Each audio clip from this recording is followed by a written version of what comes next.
It may be the football offseason, but recruiting never stops. What's the latest with Tennessee football recruiting as we head into the summer months? That is what you have to look forward to here on a Tuesday, Locked On Vols. You are Locked On Vols, your daily podcast on the Tennessee Volunteers. Part of the Locked On Podcast Network, your team every day.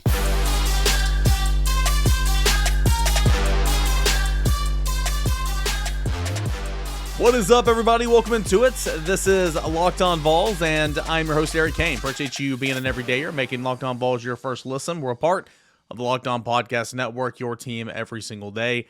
@_Cainer. That's where you can find me on Twitter, @LockedOnVols as well. Appreciate you guys subscribing to Locked On Vols on the YouTube channel and finding it wherever you get your podcasts. Going to talk about a Tennessee recruiting here today, and I want to bring on my guy, Matt Ray, colleague over at VolQuest.com, to do just that. Matt, appreciate you joining us, man. Eric, what's up, man? All right, Matt, so tell us right now, at the time of this recording, everybody listening knows right now I'm out of town, so I pre-recorded a lot of this stuff. But at the time of this recording, Tennessee has 11 commits, pretty decent class of 4-star prospects and some really nice complimentary high-end 3-star prospects. Tennessee is top 10 at number 9 at the time of this recording for the 2024 industry rankings over at On3. What do you like about this class, and what still needs to happen? Yeah, I think early, again in this class, you see Tennessee trusting some evaluations on some guys. And I like that a lot because I think historically, not just at Tennessee, but other coaching staffs have got lost in the star ratings, and this staff has trusted their evaluations and seen them pay off. Look back to a guy like Nathan Laycock last year. We've talked about him on the show here before. But, just a guy like Jeremiah's Hurd. Like, let's start there. The lowest ranked guy in the class currently just has some things that nobody else in the class is going to have, right? I mean, a legitimate 6'8", 295 pounds. I don't think there's any fat on the kid anywhere. He's raw. He's only been playing football for a year. Just started last July. So there's a real chance that he has a lot of growth left ahead of him. And I think that's what you see when you look at Tennessee. They look at the basketball background. So I like that you take a guy like that, early on. I like, again, for Tennessee in this class that you're able to lock down arguably your top signal caller on the board, from the jump. I think Jake Merklinger was a guy that they honed in on coming out of the winter. They evaluate some guys, but you get your guy at quarterback again. That's important to Josh Heupel and Joey Halsley. And, you're getting a guy that is obviously willing to come here and compete. Those questions were out there about Jake Merklinger, during the winter. Is he willing to come here with Nico already on the roster? Would he rather go somewhere else where he has a chance to maybe step in more immediately? He came to Knoxville. He watched Nico throw. He watched Nico practice. He watched Tennessee practice. He went home and said, I'm ready to be a Vol. So, I think to get a guy like that in your class that you can build around is another thing to really lock in this go-around for Tennessee. And then, looking elsewhere, I think they've done a good job in-state, kind of early, hitting on Caleb Beasley and hitting on Marcus Gorey, hitting on Jesse Perry so far. Those 3 guys, I think are really nice additions to this Tennessee class. So off to a good start, but busy months ahead. Jake Merklinger, how much is he taking on the role of, I'm going to be the straw of this class, I'm going to stir everything up, I'm going to peer recruit? Somebody's got to do it in every single class. You saw Nico, of course, do it last year, as well as Caleb Herring. Yep. How's Merklinger in that role, or is it somebody else in that role? No, I think it is Jake Merklinger in that role. I think it's tough for him in a lot of things. He's a guy that he just won the Ashley Deering Award in Savannah as being the most versatile, I think is how it was laid out, most versatile male athlete in the area there. So he does a lot of different things. I mean, plays football, basketball, does all sorts of things in the off season. But for him, he's taking an active role on social media. He's reaching out to guys. He's talking to guys. He's hoping to be back in town later this month when Tennessee will host a big weekend of unofficial visitors to close out May. And I think that's going to be important for him. I feel like if you're that guy, you have to be here for that weekend. Yeah, so that's important for him to be here, in my opinion. He's working things around. But when I last talked to him, the plan was to be here for that. And I think it's important for a lot of different things. Yeah, you can reach out to guys and say, hey, let's team up. You can comment under their tweets or their Instagram post or whatever you want on that front. But the last time Jake Merklinger was here, Tennessee had a big recruiting weekend that weekend. He was not committed at that point. So now he can say, hey, look, 2 months ago, I was in your shoes. This is what I saw here. He can answer questions to guys that are looking at a position and saying, man, that might be a little stacked up. He's a guy that you can take now and say, hey, I believe so much in this staff that I'm willing to come here, put in the time, and when I get my shot, I get my shot. So I think that's another selling point with Jake Merklinger, and I do expect him to be in town that last weekend of May as things stand right now. So Merklinger committed a couple months ago now, it feels like at least. He's quarterback of this class. One of Tennessee's latest commitments, 4-star edge from Missouri. Tennessee having great success in the state of Missouri. Kellen Lindstrom, top 2 on 300 player, top 250 it looks like. Really nice prospect, 6'6", about 240. And Matt, I feel like, correct me if I'm wrong, but he's a little bit more different than your average edge. When you think edge, you think of, all right, pass rusher. Sure, he can do that, but he's more, I don't want to say all around. I don't want to say his strength is against the run, but he's very good against the run. Yeah, he's very good against the run. He fits well, in what they're trying to do there at Glendale. And a really nice addition for Tennessee. They're trying to, bring in several show-me Vols this time around. So for Lindstrom, I think the continued evolution will be as a pass rusher. And when you look at the way Tennessee stacked that room up, I think it's different because James Pierce, you knew what you were getting with him, that explosive first step, the ability to bend and get after the quarterback. Josh Josephs, Caleb Herring, a lot of those same things. They needed to add some weight ahead of getting to once they got to campus and, work on being better in that run fit. Lindstrom is 6'6", 240 already. He's violent with his hands, but his motor, I think his ability to track down plays in the run game and to the other side of the field, and then even in the outside, passing him in the screen game, his ability to flow, I think that's different for him. He's a guy that has a lot of edge qualities, but can do it while his hand's in the dirt. Now, do they like him as a Leo, or is it just kind of to be determined, I guess? I think you'll see him more on the strong side there, but I think it can be determined. I think he can do a lot of things standing up too. He's an athletic kid. Okay, good deal. Hey, we'll get more of Tennessee recruiting. What's this class look like?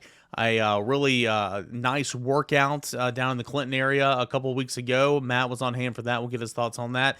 And a whole lot more coming up next right here on Locked On Vols. But I want to remind you guys about the NBA playoffs that's continuing to go on right now. And there's no greater place to put some coin in that pocket during the NBA playoffs over than at FanDuel Sportsbook. No sweat, first bet up to $1,000. That's right, $1,000 back in bonus bets if your first bet doesn't win. They have incredible promotions over at FanDuel Sportsbook each and every day. It's all played on the safe and secure app where you can get paid instantly for your winnings. So if you go out there and you hit that over on the total or whatever the case may be, you don't have to wait for a week or 10 days or whatever to get your money back. It's instantly, again, on the safe, secure, and easy-to-use app. There's no better place to bet on all the playoff action than over at America's #1 sportsbook. Visit FanDuel.com/lockedon and get a no-sweat first bet up to $1,000. That is FanDuel.com/lockedon. FanDuel, official sports betting partner of the NBA. Welcome back into a Tuesday edition of Locked On Vols. We got Matt Ray on. He's Matt_Ray_. We're chatting Tennessee football recruiting here as we head into the middle, I guess, of the month of May. Hey, Matt, not this past weekend, but I guess it was the weekend before last. A really nice workout for the Tennessee Select 7-on-7 They came, kind of near the Knoxville area, held a workout. You were over there watching that workout, talked to a bunch of those guys. Kind of what went on, who highlighted the day? Yeah, Tennessee Select continues to have a great crop of talent year in, year out. And we've shared articles throughout the week over at Volquest that you definitely need to check out on some of the upcoming names in the state. But it starts with George McIntyre, right? I mean, the 2025 quarterback going to be the guy that Tennessee most likely pushes their chips in on in that class. Having a chance to see him throw, see some of the things that he can do. If efficient, accurate passer, really confident, so it's just good to see him work out in, a somewhat limited capacity, throw into another, name to know in the 2025 class. One of the highest rated prospects in the on 300 already, Cameron Sparks, a guy that can do a ton of different things. Play wide receiver, can play tight end, can play safety, could come down and play linebacker if he needed to. And a phenomenal kid. He worked at wide receiver, and you can see for Cam his growth, from even the end of last season where he helped Baylor to a state championship to, going into his junior season, working through spring at Baylor now. He's still learning that receiver position, but it's starting to become more natural to him. He's a big, big athlete that can get in and out of breaks, and you're starting to see that. I think the guy that surprised me the most throughout the day was Jarevius Hall, defensive lineman from Columbia Central. Phenomenal feet, phenomenal balance, just able to move really, really well for his size. A guy that's, 6'2", 275 going into his junior year, has plenty of time to keep growing, but very, very athletic for his size, has a basketball background.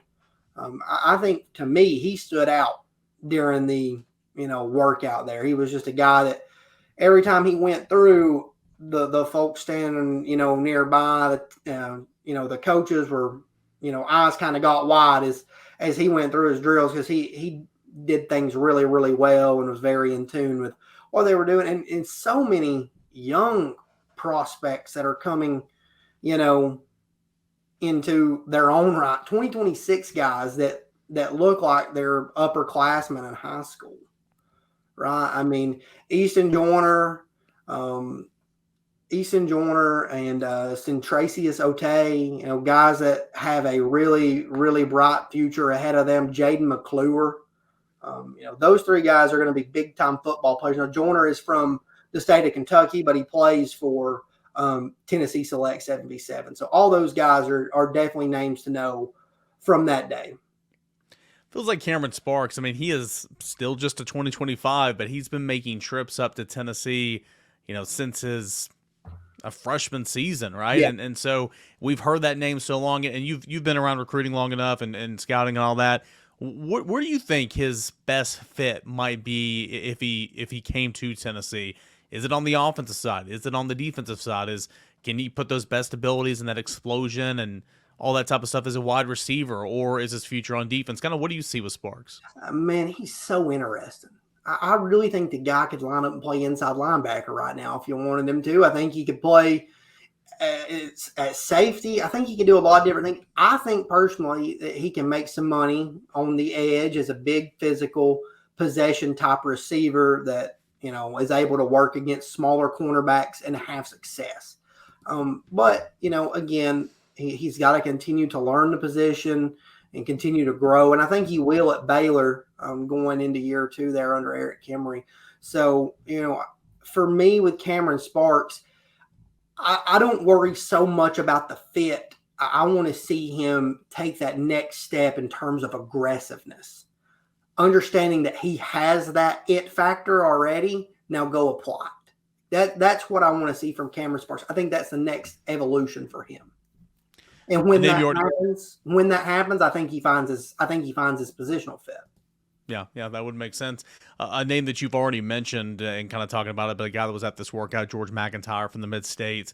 I remember when he came up and camped, I guess it was last year. Tennessee really enjoyed him during that June camp, offered him about 2 months later in the month of August, and then they've already kind of been prioritizing him, and I said that they're, when the time comes, they'll kind of put all their chips maybe in, and he'll be their quarterback. And I mean, honestly, the last 2 cycles, the one that they were dead set on is the one they got, Nico and Jake Merklinger. But George McIntyre is interesting, right? I mean, his grandfather used to coach at Vanderbilt. He's picked up a ton of Power 5 interest from around the SEC, from the ACC.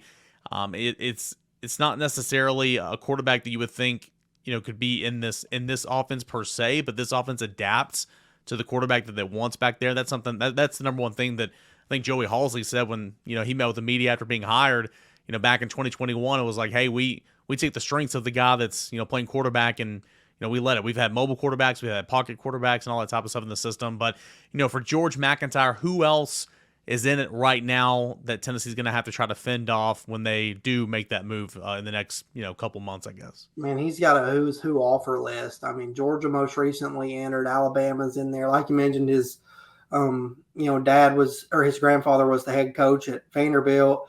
His uncle's the head coach at Florida International. Now, I don't think Georgia's going to Florida International or anything like that, but I think the hat could be on the table maybe for publicity. I think he has a unique perspective with the recruiting process, given the fact that his uncle is the head coach of Florida International and that his grandfather was the head coach at Vanderbilt, a while back. I think he has resources that allow him to navigate the process differently than others.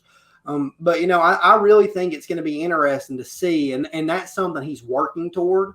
That's something he told Austin when they spoke after the workout that he was working towards. Is he has those schools that he thinks are definites that are going to be favorites for him. Now he wants to start focusing on them. So I'm interested to see where that focus really is as he starts getting out again, in the summer and in the fall. On3 Industry Ranking says George McIntyre as the 12th prospect in the class, the second quarterback, the number one player in the state of Tennessee for the class of 2025. Certainly a big-time prospect, not for the class currently, 2024 that you're after, but, 2025, and it's never too early to start, recruiting those 25s and obviously those 26s. Obviously, you've mentioned the premier event. Last year, the Rocky Top of Palooza is what it was called, primarily focused on the class of 23s. There were a couple of 24s there. Is that kind of what's going to happen here in a couple of weeks? This will be more on 23s with maybe a couple, or 24s maybe with a couple 25? Yeah, early right now, that's what I'm hearing more of is, a focus on 24s. If the right group of 25s wanted to come there, yeah, I think you would obviously have them up.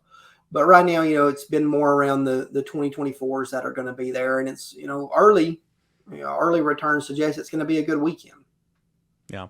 And that might be a weekend to where there might not be any commits coming out that day, but you and I both sat there, and I'm pretty sure we watched a verbal commit happen last year with John Slaughter. I mean, there were a couple guys that pulled the trigger that day that announced later on. Yeah, I mean, that day last year, and don't get me wrong, they finished, official visits off in June and helped close out a lot of those deals. But that day last year really laid the foundation of that class. Yep. No doubt it did. All right, more Tennessee recruiting. We'll look at this class and conclude our conversation with Matt Ray, my colleague over at VolQuest.com. That's what you had to look forward to as this Tuesday edition of the show rolls on. Whole lot of recruiting talk, whole lot of recruiting chatter here on Locked On Vols today, and Matt Ray is kind enough to hang out with me here on a Tuesday. We spoke a little bit about kind of where this class stands for class of 2024.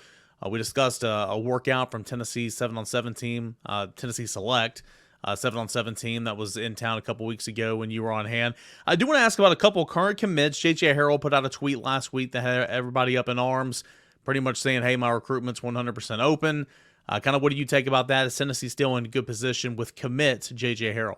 I talked to J.J. Harrell the night that came out, and he knew immediately, what I was reaching out about. And, Sam Spiegelman, posted an article over in the general's quarters that kind of echoed what JJ told me. In life, you get, two things you rarely get a lot of is time and choices. And, he wants to make sure that he's making the most of the process that he's earned. And I do think that's the way that he feels. I do think he feels like he is firmly committed to Tennessee, but he also feels like he has the right to entertain other schools. With that, I think it creates an interesting dynamic. Tennessee's recruiting a lot of receivers, but I think J.J. Harrell has been and is still, going to be until the end a top guy for them. He can do a lot of things that they covet, and they want J.J. Harrell in this class. But Ole Miss and others have worked, to get into this. We'll see if he ends up taking visits. One thing, that he told me that night that I spoke with him was that he didn't have any visits planned. He was just enjoying the process through Twitter, having some fun. But then he told Sammy he was going to take visits. So we'll see if he ends up taking visits in the month of June. Right now, the only thing on the docket is an official visit back to Tennessee, June 23rd, which is going to be the big official visit weekend for the Vols. So, I mean, that's a good, indicator right now, in my opinion. At the same time, just because of that tweet, Tennessee knew they were going to have to continue recruiting a guy like J.J. Harrell. At one point, I thought he was going to commit to Tennessee earlier than he did. I really thought when he left in January that he was going to pull the trigger to Tennessee. And then a couple of other schools offered. Georgia offered. Alabama offered. Alabama helped, got him to hold off. And then he went through with pulling the trigger. He has a strong relationship with Kelsey Pope. And I think that's something that'll factor in. He's got ties to Ole Miss. His 7v7 coaches played there. Ole Miss was late to recruiting him, the first time around before his commitment. Maybe that's something that doesn't matter. We'll see. I want to see if he does get out anywhere other than Tennessee once official visits do start.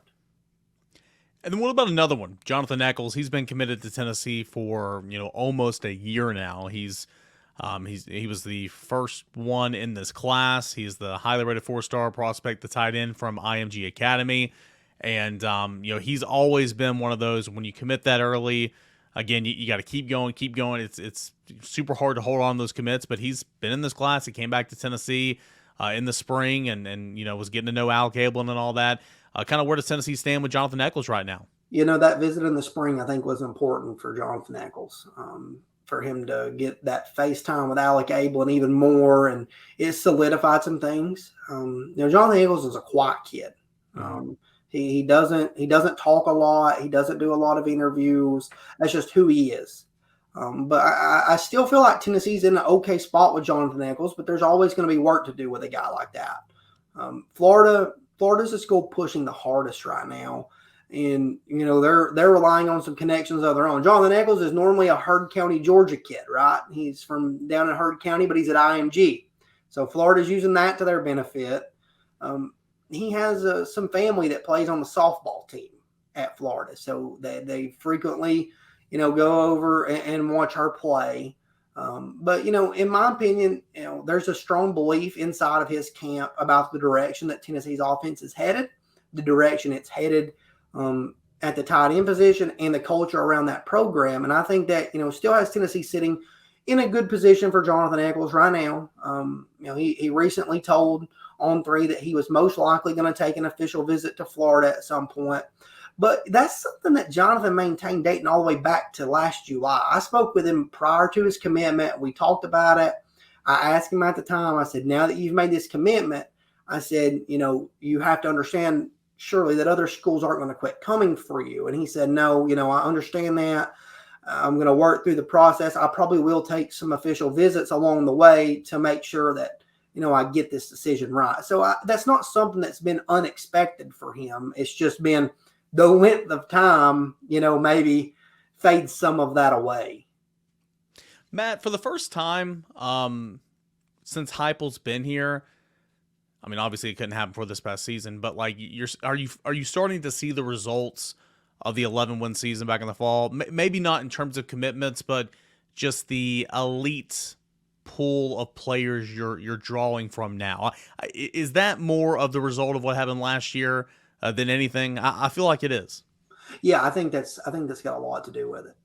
I mean, man, you have so many guys that you're in on that are so good right now. I mean, they're just elite prospects that I don't think before last season, you could have held their interest, maybe made their, top 10 graphic at some point in the winter, and then it fades away to, 3 or 4 schools. Now, I think when it fades away to 3 or 4 schools, Tennessee's in for the majority of those guys. And I mean, Williams Waneri, Ryan Wingo, Mike Matthews, Cam Franklin.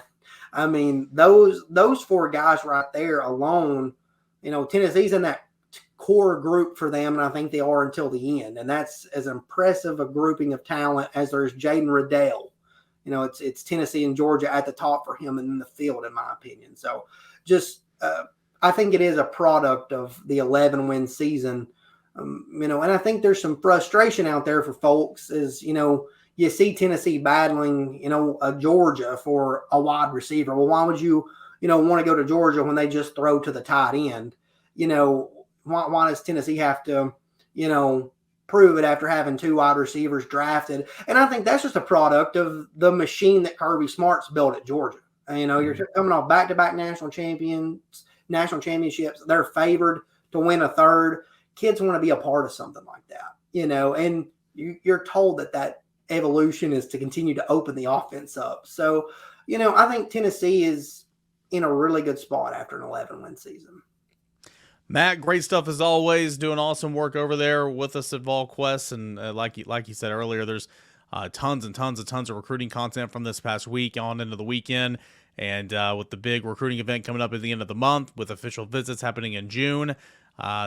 Summer is big time for recruiting now with this current calendar, and Matt is definitely a guy that you guys want to pay attention to. He's at Matt_Ray_. Matt, as always, buddy, thanks so much. I appreciate it. Thanks, man.